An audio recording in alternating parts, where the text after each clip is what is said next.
Hey guys, I got change of plans. We're going to be trying to go to the track as soon as possible, so instead of doing the paint job like we wanted to, we're just going to finish her up and try to get her there as soon as possible to beat the living out of her.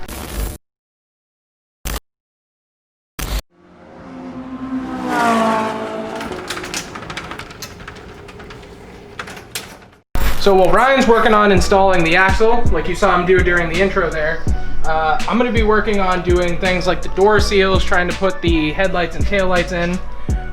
So here we got new door seal, I think from Rock Auto. A little bit of epoxy that was left over. I gotta cut this one, put in the upper ones, and then do the same for the other side. And Ryan will be working on that, and then hopefully we'll be at the track here soon. I basically got this one in. Just got a steel wire in it. Need to snip.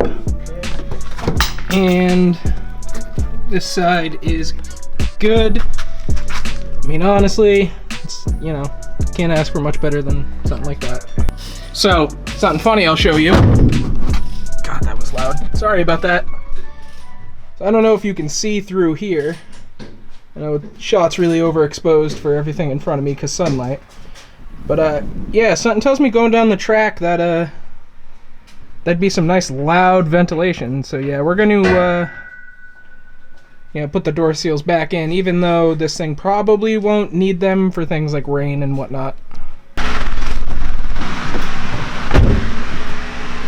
Yeah, as you can see,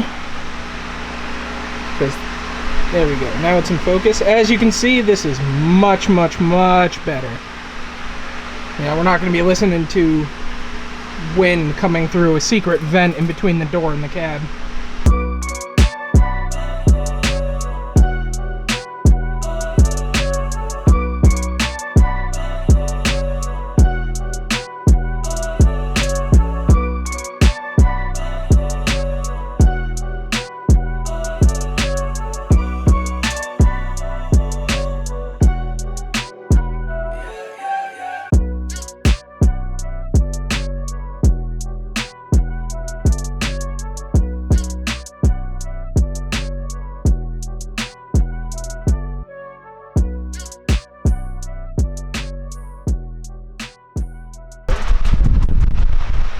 So buddy, would you like to explain what was going on right there? This is the brake switch, and the way brake switches work is when there's applied pressure on the switch, it gets rid of the circuit, so there's no power going to it. Lights are off, you have the running lights on. As soon as you push the brake down, the little slightest bit of this switch opening up puts power to it, and that's how your brake lights turn on. So right now, we changed the brake master cylinder and all that kind of stuff, the booster, and now the pedal is not touching this to shut it back off, so I'm just going to bend the bracket down and get it to work. Off? Yep, they're off now. On. Lights work again. All I did was just measure like an 1/8 inch back and drill 2 new holes. I didn't end up bending the bracket. It didn't work. But now they work, so that works.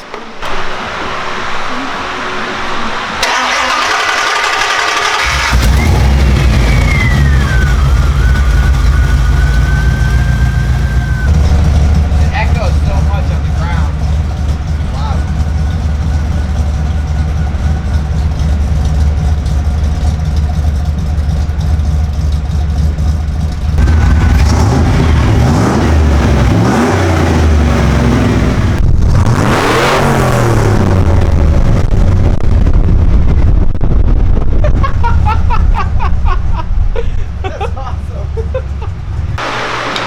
Little 8mm wrench right there.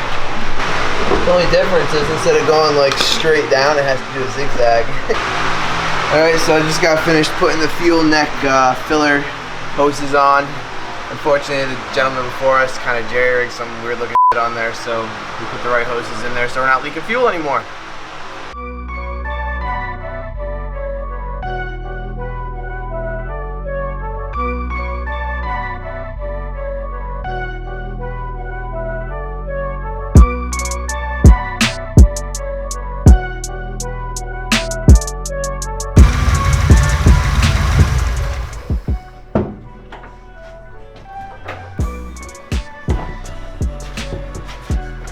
Alright guys, so I think she's ready for the track.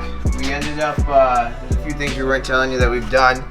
We'll start out with the motor-wise. We ended up getting a 53mm throttle body, all ported out and whatnot. We took the stock regular intake and I ported out the insides a little bit. Also took a valley pan and put that over top of the bottom of the plenum so that the hot oil does not hit the intake and give us a different fuel ratio. So if we keep it cold, it give us more fuel, faster we go. So another thing we did, you'll notice we don't have our white intake on anymore. So the white intake was the stock Dakota intake that came on one of these trucks. So we got a replacement one online that was in a little bit nicer condition, and we did something called VRP plates. So VRP plates were developed by a company, Utawesome Performance, and what it does is it turns the intake manifold, and instead of being one giant chamber where the air sits and then waits to be sucked into the engine, you put these plates in, and it, instead of being a chamber, it takes the volume down so the air just travels right to the cylinder, and it basically takes the stock intake and makes it very similar to a long runner intake manifold that these trucks, you know, are known to make some decent power on. Another little thing that we did here, we have this giant filter on here. This is a green filter, actually off of my Focus ST. That's also something that'll be a video coming in the next couple of weeks. But basically we did a dyno day and we made okay power for one of these, as stock as it was. We made 252 horsepower and a whole mountain of torque, like 350 something. But we pulled the filter off. The filter that we had on it was restrictive, so we have this big Larry on there now, plus the throttle body and the intake manifold. That'll help. But we ended up taking off our original Redheads that had the upgraded valves and whatnot that we had put in with the cam, and we went with a new setup with crane cams, adjustable crane cams. I think they're 1.6. We also put different heads on it. We got some heads from a buddy of mine for a good price. They're port matched, so they should flow a little bit better than the stock ones that we had. We also put a brand new Spec clutch in. It should be rated to about 400 horsepower, I want to say. What else did we do? We also got rid of the stock fan. Stock fans pull a lot of horsepower out of the motor at the higher RPMs. It's a lot of restriction. So we went ahead and put a 14-inch electric fan in there. Also kind of went with this flex light style fans, Shrouds. I ended up just bending up some 16-gauge aluminum, punched a hole in the middle, and made the tabs on the side for the radiator, and it should suck out just as much air as going through, and it should keep us cool down the track. The last thing that we really did to sort of bring it all together, valve covers. Something simple. We have these nice polished aluminum fabricated valve covers here. They're actually off of the Dodge LA engines, so the older V8s before the Magnum generation. Magnum valve covers are 10 bolts, the LA are 5. As long as you use an LA gasket, it should work. But if Ryan brings you in here, the only thing we have to do is to clear the alternator on the Magnum for these LA covers there. Ryan had to take it in and do a little bit of surgery on there. But once you clear it for the alternator, it works great. And they look sweet. The truck's on jack stands. It's gonna stay there for the week. We just ordered, probably about an hour ago, some 10 wide wheels for our drag slicks, so that'll be cool. Hopefully this truck should hook up a lot nicer than it did before with the spanked drag radials. I mean, to be honest, those tires were probably done our last day at the track. So we have that going on there, and yeah, spanked. Anyways, but yeah, I clean out the bed, clean off the trailer, and we're good to go. So hopefully next week's video that you guys will see, we've been on a killer 1 video a week uploads schedule, so hopefully the next video you see will be from Friday when we take this thing to the drag strip for street night. So thanks for tuning in. If you like what you see, don't forget to like, comment, and subscribe, and we'll catch you in the next one. Peace.